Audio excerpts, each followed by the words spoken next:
Good morning, everyone. Thanks for joining us. Welcome to session 1 of the 2020 Autism Hope Summit. My name is Moira Johnson, and I'm a research associate with the Supporting Transformative Autism Research Initiative here at the University of Virginia. This hour's presentation is titled Challenging Behavior at Home, How to Use Evidence-Based Approaches, presented by Dr. Rose Nevill. Rose earned her PhD in Intellectual and Developmental Disabilities Psychology through The Ohio State University.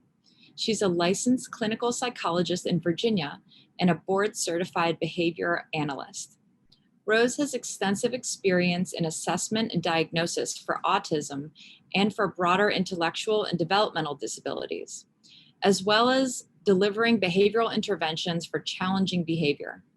Rose is an assistant professor at the UVA School of Education and a director of the Autism Research Corps within STAR, our group that facilitates autism research across grounds.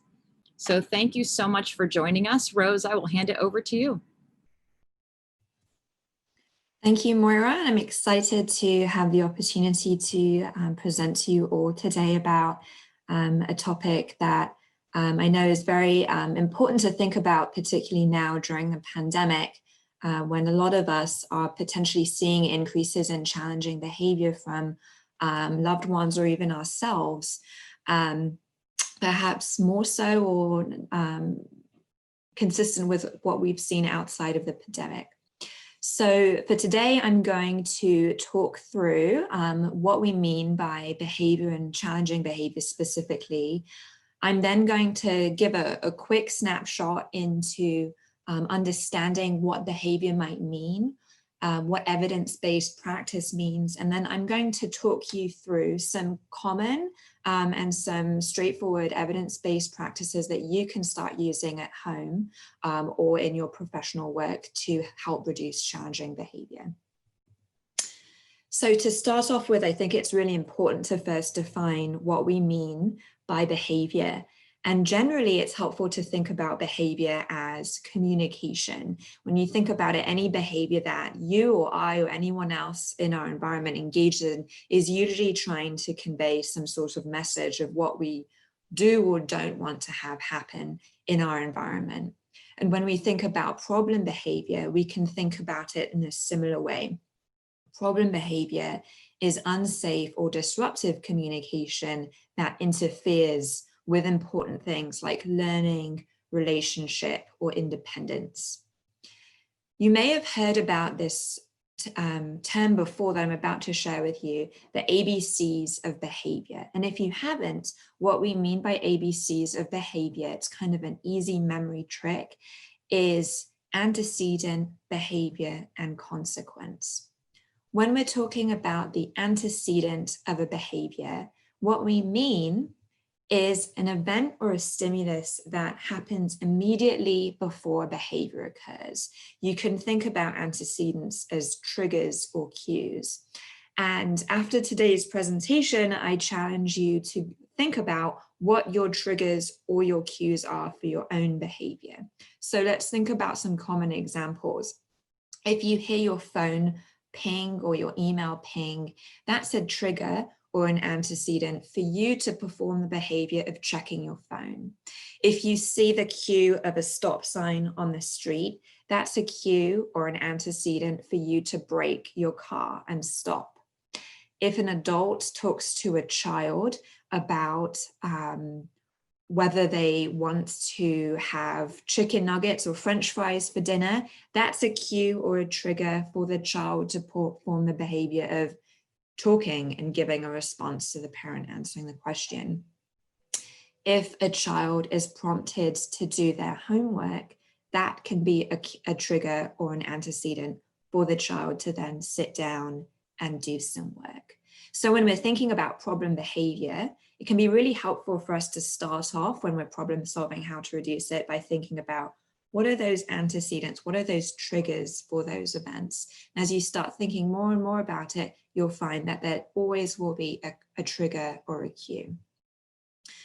When you're thinking about challenging behavior at home or problematic behavior, what oftentimes people do is they'll think about behavior in general descriptors. So we'll think about it as so-and-so is disruptive, or so-and-so is hyperactive. This can be tricky when you're trying to think about reducing that challenging behavior, because what you might mean and what somebody else might mean about disruptive or hyper can mean two completely different things. So hyper can mean bouncing in your chair, it can mean getting out of your seat and running around the room, or it can mean being perfectly still but talking incessantly. Whereas being disruptive can mean being really messy and interrupting other people, or it can mean breaking things, or it can mean screaming out loud during a movie and ruining everyone's movie experience. So these are some bad examples of behavior. When you start thinking about reducing challenging behavior at home, what can be more helpful for you and for others is to try to describe that behavior in a way so that anyone can read that description or hear that description and immediately know what that behavior is, because that will help you start figuring out what those cues and triggers are. So, for example, another way to say hyper might be getting out of their seat repeatedly during classwork, jumping off furniture. Instead of saying so-and-so is disruptive, you can describe it as knocking, swiping, or throwing classroom materials across the room. So try to be really clear and descriptive about what you mean by challenging behavior you're trying to work with. And then consequence, that C in the ABC relationship. What we mean by consequence, even though usually when we hear the word consequence, we think something negative, in this relationship, consequences can be positive or negative. So when they're positive, this usually means that the consequence is rewarding, it's reinforcing. It means if I know I do this behavior and this reinforcer comes, I'm more likely to do that behavior in the future. On the flip side, consequences can make behaviors less likely to occur too. So if I know if I perform a behavior that something bad's going to happen to me afterwards, something negative's going to happen, I'm going to view that as a punishment. So that's going to mean in the future, I'm going to be less likely to perform that behavior again. So consequences can either be good, they can be reinforcing, or they can be bad, they can be punishing. Consequences also involve adding something or taking something away, and we'll delve more into what that really means in a few minutes.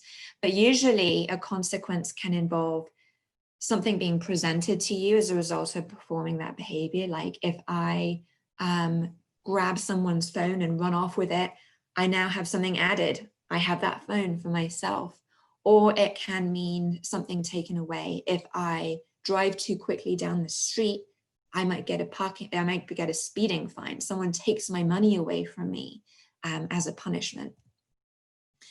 And the power of consequences also can be strengthened or weakened for an individual by the frequency with which these consequences occur. So let's say if you're someone who doesn't always follow the speed limit, if you speed every day to work, but only once a year you get pulled over and fined, you might be more likely to just keep speeding because you know that the frequency of that punish is pretty rare. Whereas if you know that every time you steal your sister's cell phone, you get it and you get to play with it, you're going to be more likely to do it every time you see her phone in the future. So the power of a consequence is manipulated or it's changed by how frequently these consequences happen. So here are some common consequence examples. So remember I said consequences can involve adding something or taking something away. So what we mean by adding, if you visualize that plus sign, that was what we mean by positive or plus. And if you imagine negative, you visualize a negative or a minus sign, that means taking something away. So let's say adding something positive, adding something to the environment to make a behavior more likely to occur. Examples can be, I'm going to give you money if you come pick up all the leaves in my yard. A colleague praises you for showing up on time to a meeting. A child is given a treat for doing all of their homework. Let's say taking something away. So what would be something that would be more likely to make a behavior occur again in the future if a consequence were taken away. It would probably be something I don't want to interact with. So let's say you finish all of your work on time, you get to leave work early. So there's something negative taken away. Next Friday, I'm going to be more likely to finish my work on time as well. Let's say the alarm goes off and you smack it and you turn it off. Now something negative, that alarm, is taken away, and you're going to be more likely to turn the alarm off in the future. Let's say you have a headache and you take some Advil, that headache goes away. So next time you have a headache, you're more likely to take that Advil again. So something negative is taken away to help you learn to do that behavior again in the future. So now quickly, positive and negative for punishment. Something is added to the environment to make a behavior less likely to occur. Examples of this can be getting points on your driver's license for not following the traffic laws. If you stick your finger in a socket, that behavior of sticking your finger in a socket, you get an electric shock. That's going to teach you to not do that behavior again. If you interrupt someone and then someone insults you or reprimands you, you're going to be less likely to do that behavior in the future. So positive punishment, adding something to make a behavior less likely to be repeated in the future. Negative punishment means taking something away to make a behavior less likely to be repeated in the future. So if you push someone off a swing set at recess, you're going to lose recess time. So you're going to be less likely to be aggressive on the playground again. If you park illegally, you're going to lose your own money. So you're going to be less likely to park illegally in the future. If you keep ignoring your friend's phone calls, they're going to stop calling you and you're going to lose a friend. That's going to make you less likely to ignore their calls in the future. So the reason this is really important to understand is because when you start going about your day and thinking about the person you're supporting or your loved one's challenging behavior, if you start noticing what those A's and those C's are, just write it down on a Post-it or a piece of paper, you can start understanding what it is that behavior that they're doing is communicating. So here's an example. As an antecedent, a teacher prompts a child to do a math sheet. The child then performs the behavior of saying no and crying, and then the teacher delivers the consequence of comforting the child and taking away their work. As a result, that child now has positive attention in form of a hug or comfort, and they don't have to do that work. So that child has just learned, next time I'm told to do math, all I need to do is cry and say no, and I don't have to do it anymore. So when we think about problem behavior, we are really talking about these functions, these consequences here. So as I told you a few minutes ago, problem behavior always occurs to get something or to avoid or have something taken away, what we mean by escape. And there's three categories of different things that we're really trying to get or avoid. These are tangible items, attention, or sensory stimulation. So tangible items can be getting or avoiding food, getting or avoiding items or activities. So that example of stealing a phone to be able to play with that phone, that problem behavior of stealing is motivated to get a tangible item of a phone. Crying in class can get you attention and comfort, or it can mean avoiding someone's attention if you don't want to be around them. So there's an example of problem behavior being motivated by attention. And sometimes we also see, and this is particularly the case for individuals with autism, sometimes we see repetitive behavior occurring, like rocking or bouncing or them doing the same thing over and over again. And oftentimes these behavior have a sensory motivation, i.e. they just do it because it feels good inside to do these behaviors. And you can figure out if these behaviors have a sensory function if they happen regardless of what the consequences are around them. So here are some common examples of problem behaviors to get something. So let's say you get games, outings, comfort, physical attention, even negative attention. And this is something oftentimes people don't realize, is that if sometimes if a learner is yelled at or they're told, no, don't do that, that's bad, that's still attention. That can be still really motivating to someone who's really motivated by attention. And so generally we see problem behaviors that's motivated to get things happen when there's some sort of deprivation. They're bored, they're hungry, or they're lonely. So thinking about behavior that happens to avoid something, example of common things to avoid include work or homework, loud noises, crowded situations, medical appointments. And so behaviors to avoid something are more likely to occur when there's too much going on in the environment, when it's too noisy, the person's uncomfortable, they don't feel well, whatever they're being told to do is too hard, or there's just too much work. And then some examples of behavior that happens just because it feels good can include rubbing one's body, jumping up and down, rubbing, or even hitting someone, hitting themselves. Even that sort of sensory input can be motivating at times. And this is also more likely to occur when someone is bored, or on the flip side, there can be too much going on. So we see problem behavior that's sensory motivated because there may be either deprivation of sensory input or an overload of sensory input. So that can make it a little bit tricky to work with these behaviors.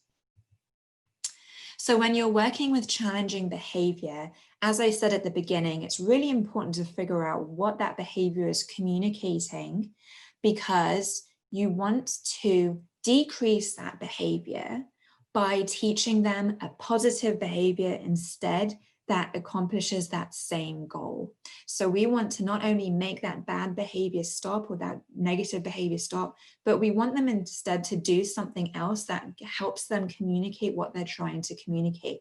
And this is particularly the case for someone with autism, regardless of whether they are nonverbal all the way up to completely verbal, because autism is characterized by difficulties in communicating in social contexts. There's going to be times where someone with autism may have a harder time getting their words out, communicating what they mean, particularly the case when they are stressed or overwhelmed. So it's our job as professionals, family members, friends, community members, to help individuals on the spectrum figure out positive ways that they can communicate and accomplish those same goals. Okay, so my challenge to you is start collecting your own ABCs of behavior. Figure out the trigger, the antecedent, describe the behavior, and figure out the consequence. You can use a Post-it, a piece of paper, or you can Google example ABC data sheets. There's lots online. You can also do some rating scales, and here are some links. This recording will be on the Autism Drive if you don't have the time to jot these down because they're long URLs. But there are free rating scales online that you can figure out that also could suggest to you what that function or that motivator of behavior is. I also recommend that you connect with applied behavior analysis services or a BCBA. If the person's in school, oftentimes school teams can conduct a functional behavior assessment, or a BCBA can conduct a functional behavior assessment as well. And the purpose of this assessment is to figure out why the behavior is occurring and figure out some alternative ways to help them communicate those same messages pro-socially. So now, what do we mean by evidence-based approaches? When we're talking about evidence-based, we mean that an intervention has been tested multiple times by several independent teams, and it's been shown across all of those teams and all of those different studies that it results in meaningful improvements to the symptoms or skills or behaviors that that intervention is designed to target. And the reason I'm talking about evidence-based approaches is that when you as a caregiver or an individual with autism or a professional go out into the world, you're going to find that there's tons of different suggestions out there on how to reduce challenging behavior. Some of them don't have evidence to show that they work. A lot of them do. So my message to you is pick strategies that are evidence-based, because these are most likely to be effective in reducing that challenging behavior and increasing positive replacement behaviors. Luckily, there are a few organizations out there who have reviewed all of the evidence and figured out what those evidence-based practices are. The first iteration of this report that was completed by a group from the University of North Carolina called the National Professional Development Center on Autism has provided a report online, and I'll share the link at the end, of evidence-based practices for people with autism age 0 to 22. They haven't moved on for consolidating the evidence for older individuals yet. So what I want to stress is that if you're working with someone who's older than 22, that doesn't mean that these approaches aren't appropriate, because there's still a lot of evidence to show that they are effective with adults without autism and younger individuals with autism. So if you're working with someone who's older, still use these strategies, because what's likely to happen in the upcoming years is that we'll see emerging evidence that these work those populations as well. So there's a lot of evidence for behavioral strategies that you'll see on the left side of the screen. And don't be overwhelmed by all of the names on this slide, because I'm going to share a link for you at the end through which you can, on your own time, learn about each of these that you're interested in. And then there's also some other strategies that aren't behavior-based, but they also have been shown to be evidence-based in reducing challenging behavior. And these include cognitive behavioral therapy, exercise, parent-implemented strategies, social skills training, and technology-aided supports. So what I'm going to do for the rest of the presentation is I'm going to focus on reviewing the top 6, the ones in green, behavioral strategies. I'm going to talk to you about how you can use these and when to use these, so that next time you see challenging behavior occurring, after you've figured out what that behavior is communicating, you can implement these your own. The rest of these on the slide are a little bit more complicated to learn, so I recommend you check out the website I'll share at the end, so you can go through some guided modules on your own if you're interested in learning about those. So tying everything back to that beginning ABC relationship, I'm going to rely a lot on color coding for the rest of the presentation. So the first 3 strategies we'll talk about are really going to target ways that you can adapt those cues or triggers for behavior, so that ideally you avoid challenging behavior from occurring in the first place. Then the next 3 strategies I'll review will challenge you to think about consequences that are being given for challenging behavior. So how can you change the consequences so that the learner that you're working with learns to not repeat those challenging behaviors in the future, because that's ultimately the goal. Starting off with antecedent-based interventions. So this is a bit of a mouthful of a term, but when I explain it, you'll see it's actually pretty straightforward. You can use these strategies when someone has a hard time regulating their own behavior or mood. You can also think about using these during the time of day that involves a lot of transition for an individual, like transitioning home from work or from school, or transitioning in between self-care activities that often involves doing lots of things like getting dressed, brushing your teeth, showering, eating breakfast, etc. All periods when there's just a lot of demands and expectations placed on that person and they're likely to get overwhelmed. So what antecedent-based interventions involve is really thinking about the person's environment and setting it up in a way that reduces the likelihood of that person becoming overwhelmed and displaying that problem behavior. So examples can include giving auditory cues to the person in advance of a transition to let them know a transition is coming, simplifying instructions during high demand situations so that it's easier for them to understand instructions and be successful. Set up the environment at home to make it more predictable. So keep things that they need to complete tasks in the same place every day. Make sure that it's very clear to the individual that they know where they need to go and when. The environment is clearly labeled with signs or visual cues so that they know what each part of their environment looks like and what the purpose is and what the expectation is of what they should do in each environment. And modify tasks like self-care and academic tasks or work tasks, just so that it's easier for that person to contact success. Because if they're successful, they're going to be less likely to become motivated to engage in problem behavior. Next, we've got visual support. So visual supports also manipulate the antecedents or those triggers of challenging behavior. And similar to the last intervention, you want to use visual supports when there are a lot of demands on that person. If the person repeatedly refuses to complete a necessary task, that might be a time to introduce a visual support for that task. For times when you need to be in charge, there's no room to let the person be in charge. Let's say times when the person needs to display pedestrian safety. You need to be in charge. You need that person to listen to you. There's no room for them to delay or wait or not listen.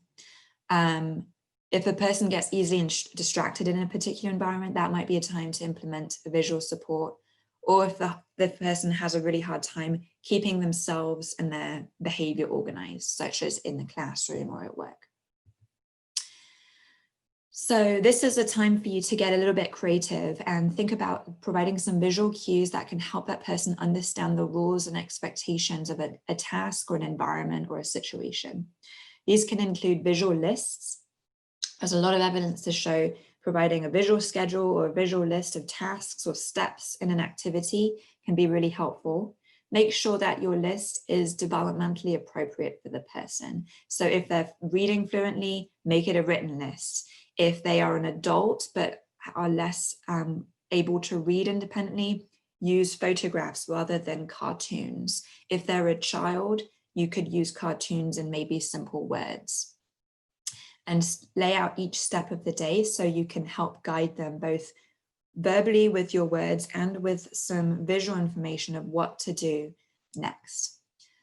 If someone has a hard time doing a less preferred task because they want to do something more fun, like play with their iPad, you can introduce a first then board, which is shown here on this screen. So that's a way for you to reinforce. First, you need to do whatever's shown in the first box, do your work, then you can have your iPad. Making the expectation very clear, visual, concrete can be very helpful in reinforcing your expectations. Workstations at work, like providing visual barriers and rule reminders in front of them in a simple environment, can be helpful and another type of visual support. And then stop signs or my way, your way signs can again be ways to reinforce. This is a time you need to listen, whereas another time, your way, is a time where you can have control over your environment. So when you're implementing visual supports, it's really important to remember that you remind the person of these visual supports before a problematic time of day or before a problem behavior starts. So right at the start of the day or right before they start work or right before they need to display pedestrian safety, direct them to that visual support. Review the rules of the visual support and the information that support is presenting. And each time after that, the learner starts detouring and maybe engaging in challenging behavior, immediately remind the learner of that visual support and the rule that it represents, or the boundaries that it represents. What's important is that you don't only use those visual supports during challenging times, because what's likely to happen is that person is already overwhelmed, or they might already be frustrated. They may already be focused on whatever goal they're trying to work towards, and they're going to be less receptive to learning that rule reminder or listening to that rule reminder that you're trying to provide. The last antecedent-based intervention is social narratives, or you may have heard of social stories before. This is the same thing. So you can use a social narrative when a learner needs help understanding something stressful, sad, or scary that's really hard to explain, because what we know about autism is it can be at times really hard to think about abstract things like emotions or fears.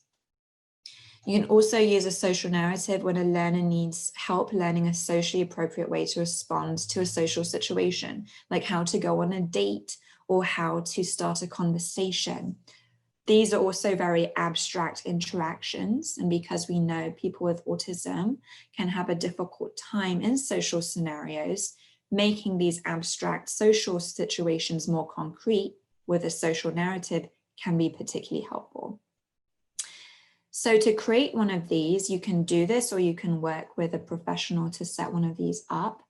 But basically it involves creating some pages, either one page or multiple pages, where you're again using a combination of words and images to describe the stressful or the difficult situation, describe exactly what the appropriate behavior is to do in that situation, what an inappropriate behavior is, and how displaying appropriate behavior in that situation can help you reach an ultimate goal and help you enjoy that situation in the future.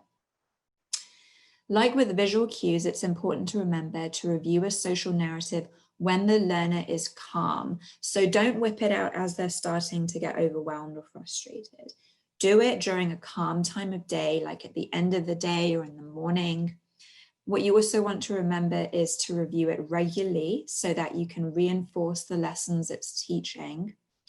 And so that when you come to a time that's stressful or difficult, all you need to do is quickly prompt that learner, hey, remember what our social narrative or our social story says about starting conversations? This is the time to do those skills. So you're not putting it out right there when they're right in the middle of being overwhelmed or frustrated. They've already reviewed it during a time when they're calm and they're most likely to understand and digest that information. Okay, so now we'll move on to consequence-based strategies. So the first one, we've kind of talked about this a little bit already, but a really powerful strategy to reduce challenging behavior and increase positive behavior is using reinforcement. You want to use reinforcement when you need positive behaviors to increase. So again, you've done your ABCs, you've figured out what that behavior is communicating, and you're trying to get that person to communicate that same message in a positive way. So what you're going to do is reinforce each time they display that positive behavior that communicates the same message. So we use reinforcement when we need positive behaviors to increase. That can include communicating, it can include displaying self-care skills, going to work and doing your work correctly, showing coping skills when you're stressed or overwhelmed. And as a reminder, reinforcement means that we're giving something pleasant or we're taking something unpleasant away to make a behavior more likely to happen again in the future. For many of us, we have reinforcers that we find naturally reinforcing. And by many of us, I mean all of us. We all have reinforcers that we are motivated by. These natural ones can be praise, affection, food, attention from people we like, extra fun time, like extra TV time or iPad time, or getting a break from work. We can also learn, we can acquire new reinforcers that we know means or will lead us to getting access to some of those natural reinforcers. So for example, a child can learn that by getting stickers on my sticker chart, if I get all of my stickers, I get to get an ice cream for dessert. Or if I earn all of my tokens in my little token jar, then I get to pick a movie that we watch on Friday night. For adults, a learned reinforcer is money. So if an alien were to come to Earth and see these little pieces of paper with pictures and numbers on, it wouldn't mean anything to them. But we as humans have learned that money can lead to us accessing those natural reinforcers, like buying food or buying movie tickets. So to be successful in using reinforcement, you want to start off by catching your child or the learner you're supporting or the adult you're supporting being good and doing the right thing. You want to label that behavior for them so you make it very clear what behavior is being reinforced. If there's a lot of challenging behavior going on, to start off with, try to start off by reinforcing positive behaviors during the hardest time of the day, and set up a reinforcement system. So sometimes you'll say, okay, well, it's just not possible for me to give someone praise or give someone a little snack every single time they do something good, because they'll get bored of it really quickly. You want to set up a reinforcement system.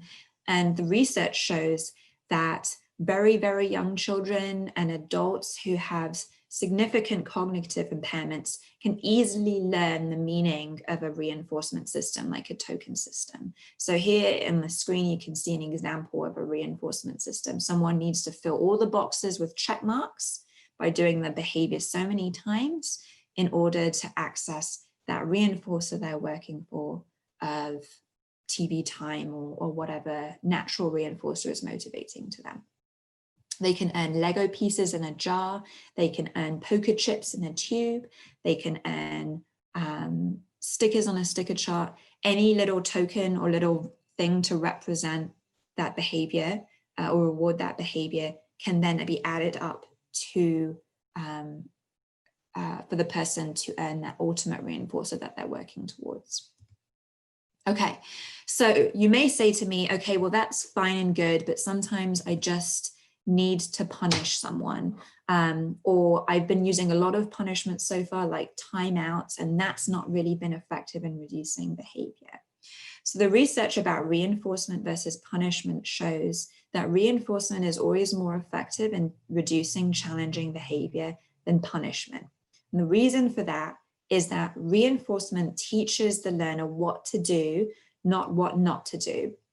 It also keeps the interactions positive and promotes better coping. Punishment only teaches the learner what not to do. It doesn't give them an outlet of what to do with their energy when they're frustrated or they're trying to communicate something. It keeps interactions negative. It doesn't give them a clue of what to do with all of that energy, and it can also lead to anxiety and avoidance if used regularly. So let's say, for example, you are frustrated and you're yelling about something that's happened in your day, and I come to you and I say, hey, stop doing that, and I yell at you.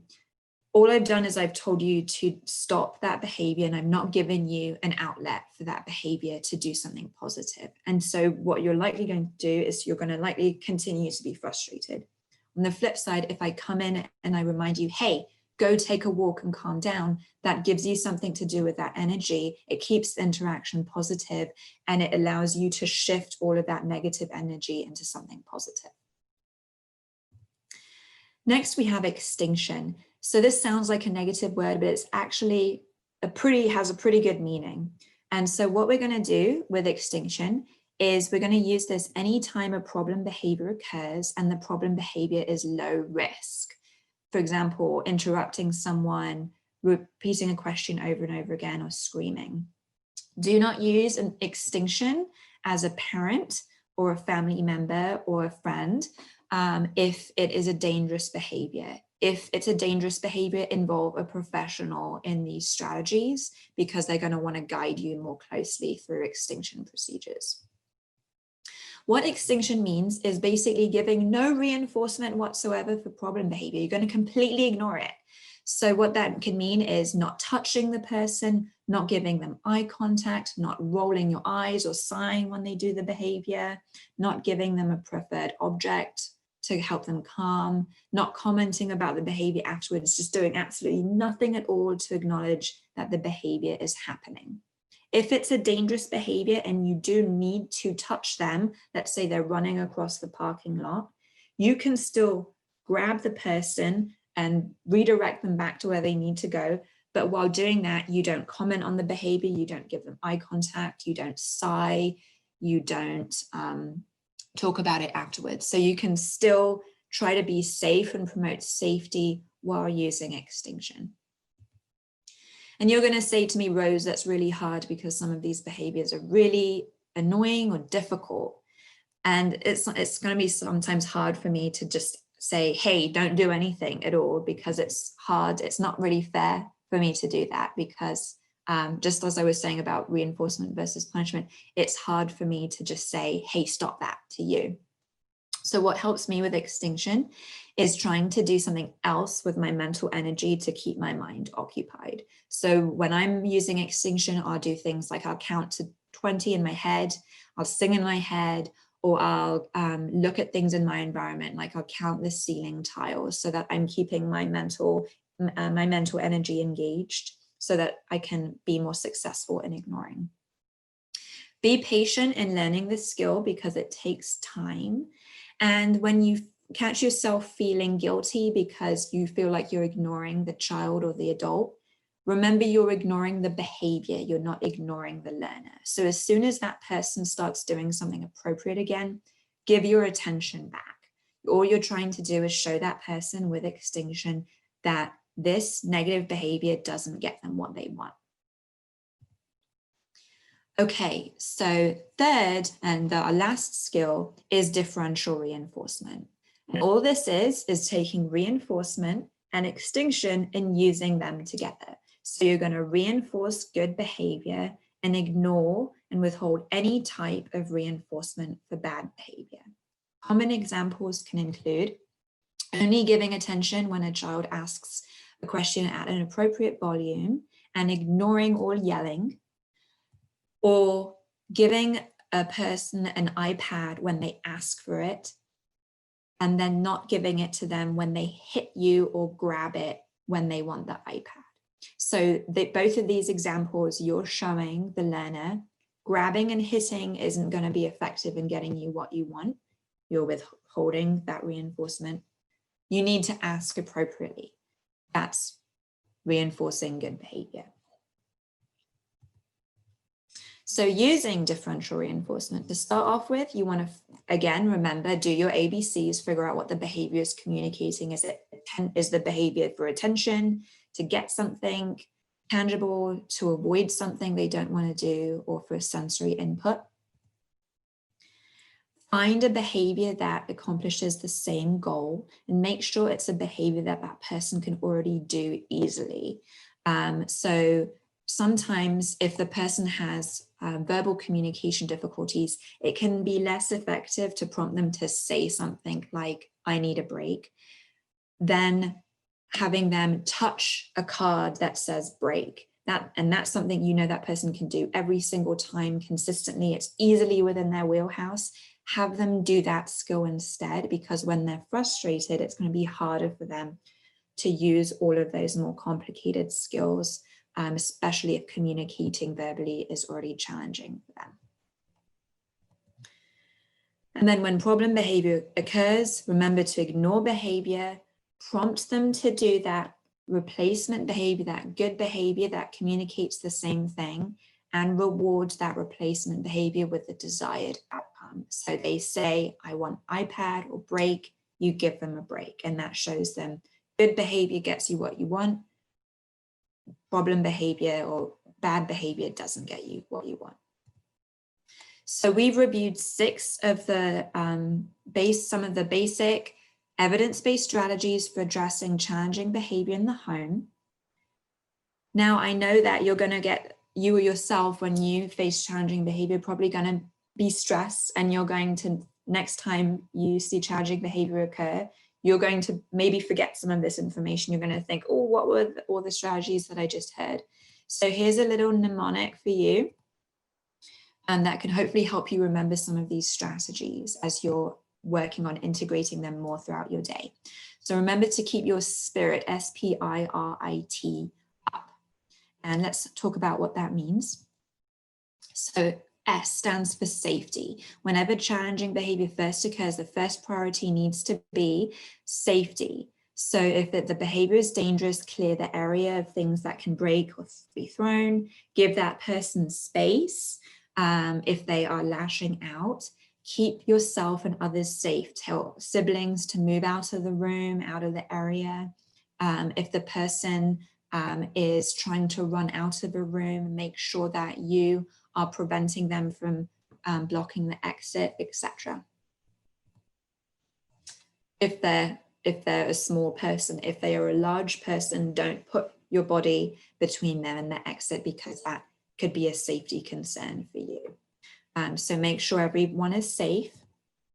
P stands for patient. So be patient with yourself and others.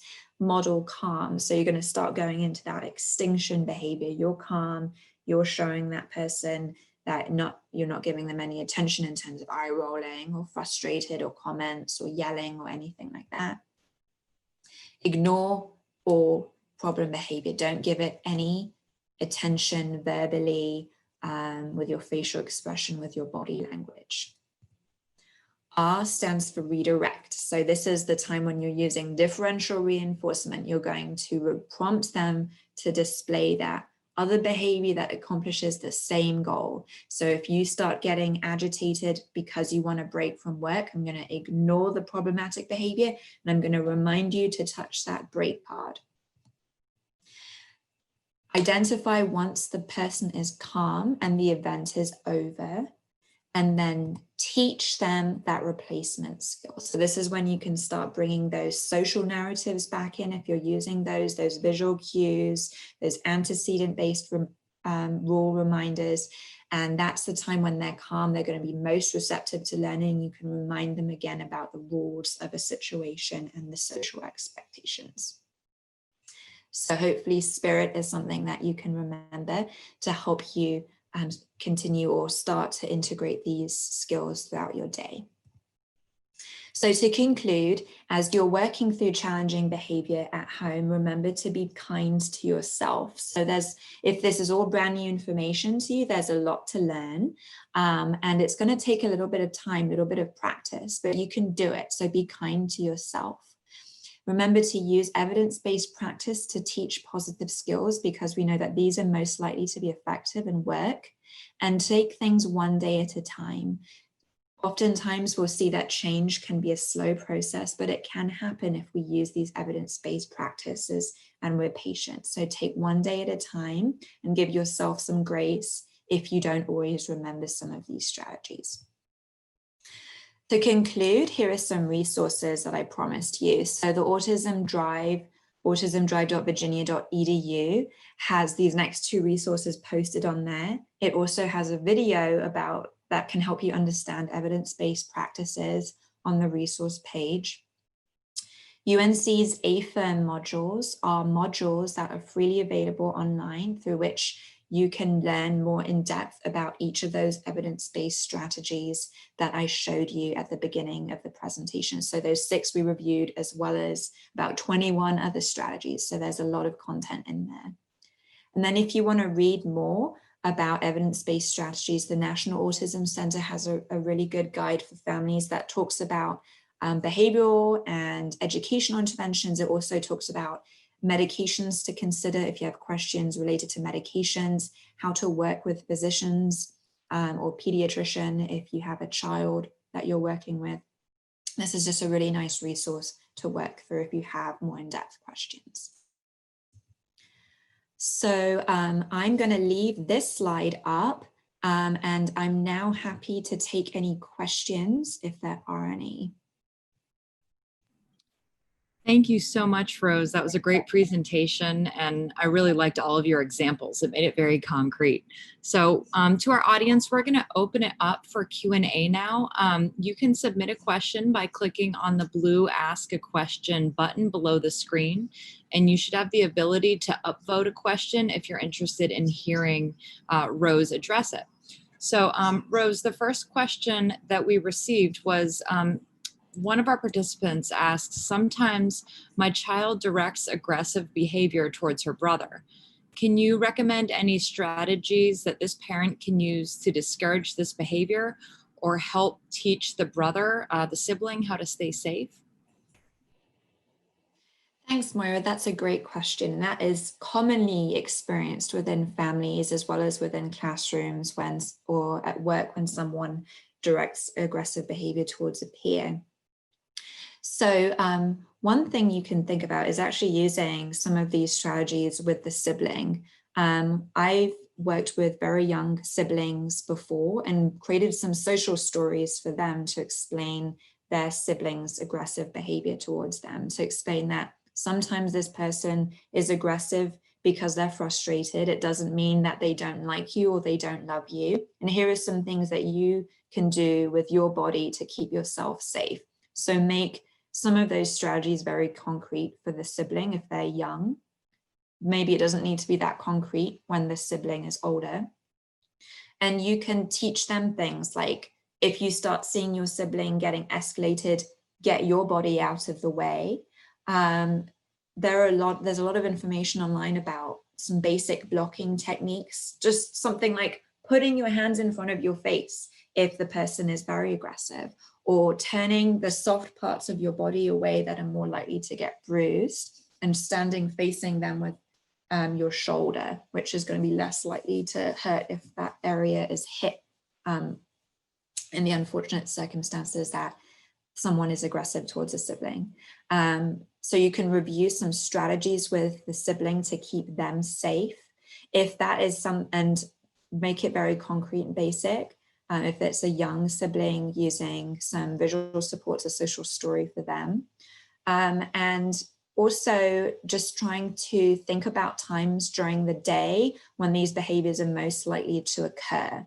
And maybe those are the times where you plan to keep siblings separate or have enough space between the siblings so that you can keep everybody safe. That's great. Thank you so much. Our next question comes from a parent with a high school aged child. This parent asks, can I use the same strategies to increase desired behavior? I want to praise my son when he dresses in weather appropriate clothing and is ready to leave for high school on time without overdoing it or making him feel insulted. Yeah, and so that is a really good question. So all of these strategies can be used with young people, with older people, with adults, with people with average cognitive functioning who are completely independent in dressing, to people who need complete help during the day. So you can use some of these strategies. If they're likely to be insulted, you can think about maybe some more subtle ways of providing that praise that you think they would react well to. For example, teenagers are very insecure about their looks and things, so you could perhaps reward them with praise like, hey, I really like your outfit today, or you look really good, or I like the way you match the shirt and the pants. You know, you can try to make it developmentally appropriate for your teen. If they're insulted just by any general recognition, like general defiant teenagers can be, you could, think about rephrasing it in a way that, shifts the attention off you, rewarding them. So you could maybe focus on how some peers in high school would respond to them dressing appropriately to the weather. So, hey, I think you're going to get a lot of good feedback about that outfit today, or you're probably going to look pretty stylish. Has your friend Toby or whatever seen that brand of shoes yet? So you could maybe incorporate more of those peers into that praise and shift the attention off of uncool mum and onto some of his or her cooler friends. So you might need to be creative, but you can certainly use some of these strategies with your teen as well. Yeah, those are great suggestions. Thank you. Okay, our next question has to deal with a younger child. This parent writes, my child frequently runs away from me in public. Do you have any suggestions on how I can discourage this behavior? The parent is scared about what may happen if the child runs into the street or comes into contact with a stranger. Yes, that's a good question. And running away is a common concern for many families of individuals on the spectrum. Running away isn't an unusual behavior. So with that, it's important to use your ABCs again. So think about what that behavior is communicating. We oftentimes assume that because they're running away, it must mean that they want to get away from something, but that isn't always the case. Oftentimes people can be running away because they want to get access to something, like they want to get to the pool, or they want to get a toy in the store, or they want to get someone's attention. So do your ABCs Identify those times when they're most likely to run, and make sure you're keeping yourself within arm's reach, which I'm sure you're doing since it's a young child anyway. But it's important to try and situate yourself in those situations where you're most easily likely to be able to block them. So stand on the outside of the street, stand maybe walk a little bit before in front of them so that you can quickly grab them if they start running. And then if they do start running away from you, you try to use some of those extinction procedures as well. So catch them, redirect them to where they need to go, but don't comment, don't roll your eyes, don't try to keep all of that frustration inside, and let it out when you have a private moment later on. If it's something that's happening really frequently and you're, if it's a big safety concern, you feel like you cannot, there's a risk of you not being able to catch up with them. Project Lifesaver is a great resource that's on Autism Drive. They provide a lot of useful tools like actual tracking devices designed for people with autism who run away, that the person can run, so that worst case scenario, if you lose them, you can find them using a phone app. And I also recommend trying to have some cards on you when you're out in the community. You can maybe even print little business cards that say something like, I'm sorry if you have a concern, my child has maybe some special needs or autism, and this is a behavior that we've got under control. Because oftentimes what people, strangers maybe get concerned if they see an adult chasing a child across a parking lot. They don't know if you're trying to abduct them or what's going on. So having a card that you can quickly grab and even throw at someone while you're trying to get your kid back into the car can help save some of those anxious, concerned looks, or maybe someone calling 911 if it even escalates to that. Great, thank you. I think we have time for one more question. Can you tell us any strategy or suggestions for children that refuse to wear masks? That's a good one, because that is very relevant right now. And so I would certainly recommend creating a social story, and that people have actually done this. There are social stories online. I think there is even an example social story on the Autism Drive under the COVID-19 resources page, so that you can really explain through why it's important to wear a mask, and try to think through. Sometimes kiddos may have some sensory sensitivity with the mask, so you can maybe experiment with, they have those little molds that you can put on that keeps the fabric off of their face, that you can get on Amazon, for example. You could try that. You could try different fabrics. You can try making it really fun, like have the fabric be a design of a TV show they love, and you want to really heavily reinforce that behavior.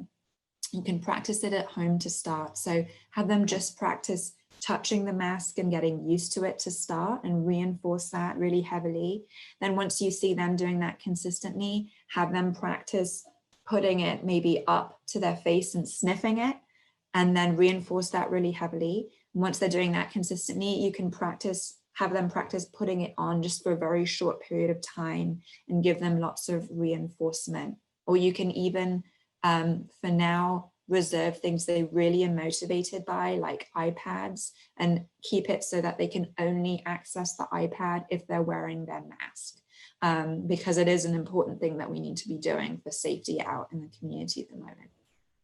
So even if it's too difficult to immediately expect them to wear a mask for an hour, you can start really small and create small steps for them to be successful with this, and then help them work up to the eventual goal of wearing a mask for the entire duration of them being out and about. Right, that's a great suggestion, kind of working up to it incrementally. Yeah. Well, I want to take a moment to thank all of our attendees. Thank you for all of your questions, and apologies that we weren't able to get to all of them today.